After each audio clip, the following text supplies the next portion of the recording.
नमस्कार, आप देख रहे हैं सिटी पोस्ट लाइव और मैं हूं आपके साथ हर्षिता प्रताप सिंह। बड़ी खबर हम आप तक लेकर आ रहे हैं राजद खेमे से, जहां राजद के प्रदेश अध्यक्ष जगदानंद सिंह ने इस्तीफा दे दिया है। प्रदेश अध्यक्ष ही नहीं, राजद सुप्रीमो लालू प्रसाद यादव के करीबी रहे हैं। और आखिर क्यों लालू यादव और राजद का साथ जगदानंद सिंह छोड़ रहे हैं, हम समझेंगे हमारे मैनेजिंग एडिटर श्रीकांत पृथ्वी जी से।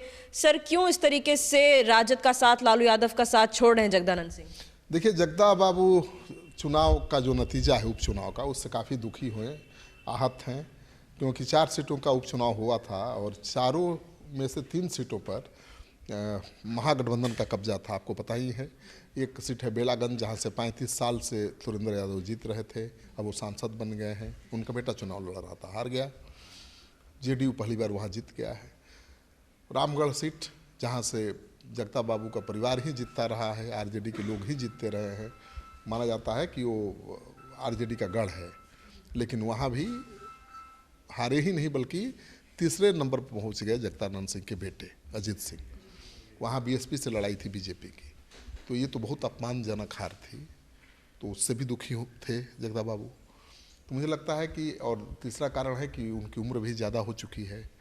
हालांकि बहुत संयमित जीवन जीते हैं, बहुत अनुशासन प्रिय हैं, और पार्टी दफ्तर में तो दिखता था सब कुछ, उनका अनुशासन, उनकी कर्मठता भी दिखती थी, और लालू के बहुत भरोसेमंद रहे हैं। तो मुझे लगता है कि उपचुनाव के नतीजे के बाद दुखी होकर उन्होंने ये फैसला लिया होगा। जी सर, आपने उपचुनाव के नतीजों की बात की, लेकिन 4 सीटों पर हुई थी, चारों ही पर एनडीए की जीत हुई है। 4 सीटों पर केवल राजद ही नहीं, पूरे महागठबंधन की हार हुई। तो जगदानंद सिंह ने ही सिर्फ ऐसा कदम क्यों उठा लिया? नहीं, जगदानंद सिंह की पार्टी 3 सीटों पर चुनाव लड़ रही थी और 1 सीट पर माले, तो तीनों सीट तो हार गई ना आरजेडी। और उसमें से खास बात यह है कि उनका अपना बेटा जो रामगढ़ से चुनाव लड़ रहा था वो हार गया, जबकि वो सीट बहुत मजबूत सीट थी आरजेडी की। जगदा बाबू तो कभी हारे ही नहीं। उनके बेटे सुधाकर वहाँ से विधायक थे, अब लोकसभा चुनाव में वो सांसद चुन लिए गए हैं, तो सीट खाली हुई थी, और उनके तीसरे बेटे चुनाव लड़ रहे थे।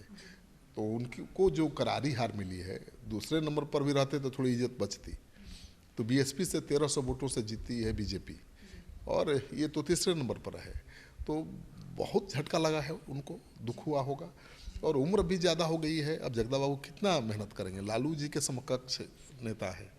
लालू जी की क्या हालत है आप देख ही रही हैं, सक्रिय राजनीति से दूर है, लेकिन जगदा बाबू दफ्तर आते थे, बैठते थे, पार्टी की रणनीति बनाते थे, और जब भी तेजस्वी यादव पार्टी दफ्तर पहुंचते थे तो जगदा बाबू गेट पर ही नजर आते थे। जी, आपने कहा तेजस्वी यादव से तो मतलब काफ़ी सीनियर हैं जगदानंद सिंह, लेकिन केवल तेजस्वी यादव के समय ही नहीं, तेज प्रताप यादव से भी उनका झगड़ा हो गया था। पार्टी में भी कहा जाता था कि उनके अनुशासन से लोग परेशान रहते थे। देखिए, जगदा बाबू अनुशासन प्रिय शुरू से रहे हैं, और जब से वो अध्यक्ष बने थे तब से अनुशासन दिख रहा था आरजेडी के दफ्तर में, जहाँ पर सैकड़ों कार्यकर्ता और नेता नजर आते थे दिन रात, कोई नज़र नहीं आता था। पार्टी के दफ्तर का गेट बंद रहता था, जिसका अपॉइंटमेंट है वहीं आकर मिल सकता था।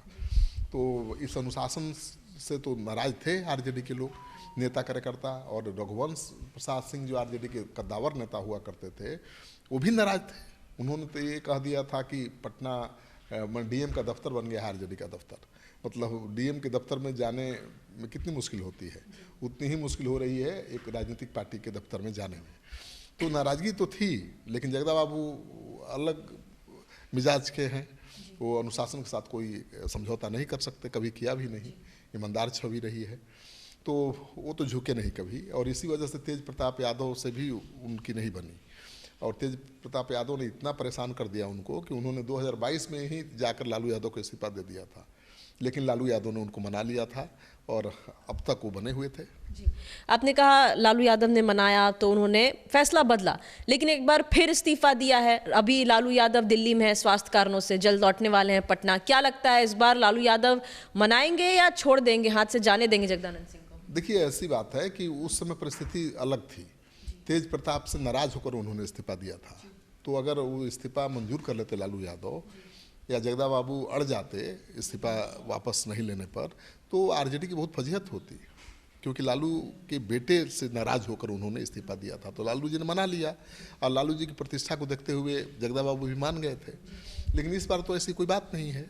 लेकिन चुनाव में हार होने के बाद पार्टी के कुछ नेता सवाल उठाने लगे हैं कि भाई उनको अध्यक्ष पद पर बने रहने का कोई अधिकार नहीं है, नैतिकता के आधार पर उनको इस्तीफा दे देना चाहिए। तो इस तरह की आवाज़ और ज़्यादा उठने लगी। इससे पहले उन्होंने इस्तीफा दे दिया और इस बार इस्तीफा देने का कारण भी वाजिब है, क्योंकि वो प्रदेश अध्यक्ष हैं, उनके नेतृत्व में चुनाव लड़ा जा रहा है और चारों सीटों पर हार हुई है। तो मुझे लगता है तेजस्वी यादव से उनके संबंध अच्छे हैं, रिश्ते अच्छे हैं। मैंने कहा ना, विपक्ष भले हंसी उड़ाता था कि जगदा बाबू इतने सीनियर नेता है, तेजस्वी के पीछे पीछे घूमते हैं। तो तेजस्वी पार्टी के सुप्रीमो हैं, उम्र भले कम हो तो प्रदेश अध्यक्ष को तो पीछे पीछे घूमना पड़ेगा, गेट पर नेता को रिसीव करने जाना पड़ेगा। तो इसमें कोई बुराई नहीं है। जगदा बाबू अनुशासन प्रिय हैं, इसका मतलब ये थोड़ा है कि अनुशासन खुद तोड़ेंगे। पार्टी का सुप्रीमो है कौन? तेजस्वी यादव, और ये है प्रदेश अध्यक्ष। तो ये तो पार्टी का अनुशासन कहता है कि भाई आपको आदर देना पड़ेगा, सम्मान देना पड़ेगा, भले उम्र कम हो। तो जगदा बाबू तो प्रोटोकॉल निभा रहे थे, लेकिन विपक्ष उसको लेकर हमलावर रहता था कि देखिए इस उम्र में जगदा बाबू आगे पीछे कर रहे हैं, अपने बच्चों को सेट करना चाहते हैं। और जगदा बाबू ऐसे नेता हैं जिन्होंने अपने बेटे को भी चुनाव लड़ने से रोक दिया था, परिवारवाद के बहुत खिलाफ थे। जो अभी सांसद बन गए हैं सुधाकर सिंह, वो चुनाव लड़ना चाहते थे जब जगदा बाबू सांसद बने थे बक्सर से, लेकिन जगदा बाबू ने विरोध किया। आरजेडी भी चाहती थी टिकट देना, लेकिन जगदा बाबू ने नहीं देने दिया और वहाँ से चंद्रिका यादव लड़े थे चुनाव, जिनके भतीजे इस बार बीएसपी से चुनाव लड़े थे। तो वहाँ जगदा बाबू गए थे प्रचार करने अपने बेटे के खिलाफ, क्योंकि उनके बेटे सुधाकर का साथ दे दिया था बीजेपी ने। बीजेपी ने उनको ही अपना उम्मीदवार घोषित कर दिया था। तो आप सोचिए कि जगदा बाबू परिवारवाद के कितने खिलाफ थे, लेकिन आगे चलकर समझौता करना पड़ा उनको और उन्होंने अपने बेटे को विधान परिषद का चुनाव लड़ाया, सफलता नहीं मिली। फिर तीसरे बेटे को भी विधानसभा का चुनाव लड़ाया और प्रदेश अध्यक्ष वही है, तो टिकट दिलाने में भी उनका अहम भूमिका होगी। विरोध तो नहीं किया होगा तभी मिला। तो पहले वाले तेवर तो नहीं है। अब भाई उम्र के साथ समझौता करना पड़ता है, परिस्थिति बदल जाती है। तो जगदा बाबू अब जो 10 साल पहले थे आज कैसे हो सकते हैं? लालू यादव जो थे 10 साल पहले वो आज हो सकते हैं क्या? तो समय और परिस्थिति के हिसाब से लोगों को बदलना पड़ता है। तो जगदा बाबू ने जब तक रहे तब तक लालू के साथ रहे। अब मुझे लगता है कि लालू जी भी ज़्यादा दबाव नहीं बनाएंगे उन पर अध्यक्ष बने रहने के लिए, क्योंकि अब राजनीति बदल गई है। आरजेडी के अंदर भी ये सवाल उठने लगा है कि भाई आपका जो चुनावी समीकरण है, जातीय समीकरण, वो क्या होना चाहिए। A to Z आपका फार्मूला काम नहीं कर रहा है। यादव भी टूट रहे हैं, एम समीकरण में संधमारी हो रही है। तो यादव को कैसे इंटैक्ट रखना है, एम को कैसे साथ बनाए रखना है, और अति पिछड़ा दलित को कैसे जोड़ना है। देखिए लालू जी के ज़माने में क्या था, लालू जी अकेले थोड़े चुनाव जीतते थे। लालू जी सर्वमान्य नेता थे, आरजेडी के बड़े नेता थे, लेकिन उनकी पार्टी में हर जाति का एक बड़ा नेता था। रमई राम दलितों के बड़े नेता हुआ करते थे, बिशन पटेल पटेलों के बड़े नेता हुआ करते थे। उसी तरह से हर जाति के बड़े बड़े नेता उनके दल में थे। नीतीश कुमार कुर्मी के बड़े नेता उनके साथ हुआ करते थे। यादवों के भी कई बड़े बड़े नेता उन्होंने पैदा किए। ठीक है, अपनी जगह नहीं लेने दी, लेकिन पैदा किया। तो मुझे लगता है कि अब उस वैसी तस्वीर नहीं है आरजेडी की। आरजेडी में तेजस्वी यादव के बाद कोई नेता ही नहीं दिखाई देता है। न कोई राजपूत का नेता बचा है, जगदा बाबू तो बूढ़े हो गए, तो न तो कोई राजपूत का नेता दिखता है और न ही कोई भूमिहार का नेता है पार्टी में, और न ही कोई दलित बड़ा चेहरा है या अति पिछड़ा कोई ऐसा नेता है जिसको प्रोजेक्ट कर सके। कोशिश की आलोक मेहता को प्रोजेक्ट करने की कुशवाहा नेता के रूप में, लेकिन उतनी सफलता नहीं मिली जितनी मिलनी चाहिए थी। दलित नेता के रूप में उनके पास नेता है शिवचंद्र राम, बहुत तेज तर्रार है, लेकिन उसको प्लेटफॉर्म ही नहीं दिया गया।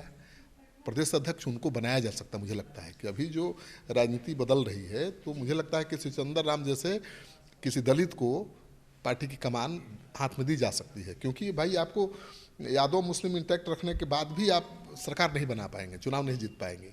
उसके लिए आपको अति पिछड़ा और दलित का वोट चाहिए ही चाहिए। तो मुझे लगता है कि इस पर जगदानंद जी का इस्तीफा मंजूर हो जाएगा, ठीक है, सम्मान के साथ, और किसी दलित को या अति पिछड़ा को मौका मिलेगा आरजेडी का प्रदेश अध्यक्ष बनने का। और तेजस्वी यादव चुनावी समीकरण बदलने का संकेत भी दे रहे हैं। नीतीश कुमार दे रहे हैं भाई, जो सेकुलर क्रेडेंशियल को लेकर इतने चिंतित रहते थे। अब उनकी पार्टी के नेता लगातार मुस्लिमों पर सवाल उठा रहे हैं कि मुस्लिम नीतीश कुमार को वोट नहीं देते हैं। तो अब तो जेडीयू दिख रहा है कि हिंदुत्व के एजेंडे पर आगे बढ़ने की कोशिश कर रहा है, यानी बीजेपी के ताल से ताल मिलाकर चलने की कोशिश कर रहा है। तो तेजस्वी यादव भला कैसे बैठे रहेंगे? वो भी अपना समीकरण अब बदलने वाले हैं। और मुझे लगता है कि इस बार जगदा बाबू ने अगर इस्तीफा दे दिया है तो उनकी उम्र भी ज़्यादा हो गई है, कारण भी वाजिब है, तो किसी दूसरे को मौका मिले। चलिए, जगदानंद सिंह ने इस्तीफा दे दिया है, लालू यादव अभी पटना में मौजूद नहीं है, लेकिन आधिकारिक तौर पर अभी उनके इस्तीफे की पुष्टि पार्टी की तरफ से नहीं की गई है। खबर है कि इस्तीफा उन्होंने दे दिया है, लालू जी बाहर हैं, उन्होंने कहा है कि हम आएंगे तब विचार करेंगे। तो अभी औपचारिक ऐलान नहीं हुआ है, लेकिन राजनीतिक गलियारे में चर्चा जोर शोर से चल रही है कि जगदा बाबू चुनाव हारने के तुरंत बाद इस्तीफा दे चुके हैं। और पार्टी की कई बैठकें हुई उपचुनाव के बाद, तेजस्वी यादव भी गए पार्टी दफ्तर में, लेकिन जगदा बाबू नहीं गए। तो ये जगदा बाबू रहें पटना में, प्रदेश अध्यक्ष रहते हुए तेजस्वी यादव के पार्टी के दफ्तर में होने वाले कार्यक्रम में मौजूद न रहें, ये हो ही नहीं सकता है। बहुत अनुशासन प्रिय हैं, बहुत कर्मठ नेता हैं, तो नहीं जा रहे थे, तभी यह आशंका हो गई थी कि उन्होंने इस्तीफा दे दिया है। अब बहुत तेज चर्चा है कि इस्तीफा दे चुके हैं। लालू जी के दिल्ली से आने का इंतजार है, लालू जी आएंगे तो बैठ कर कोई फैसला हो जाएगा। तो लालू यादव के दिल्ली से लौटने का इंतजार है, क्या फैसला होगा? जगदानंद सिंह ने इस्तीफा दिया है तो क्यों दिया है, और उनकी जगह कौन ले सकता है, ये हमारे मैनेजिंग एडिटर ने बताया। फिलहाल इस खबर में इतना ही। आप आगे की खबरों के लिए देखते रहिए सिटी पोस्ट लाइव। धन्यवाद।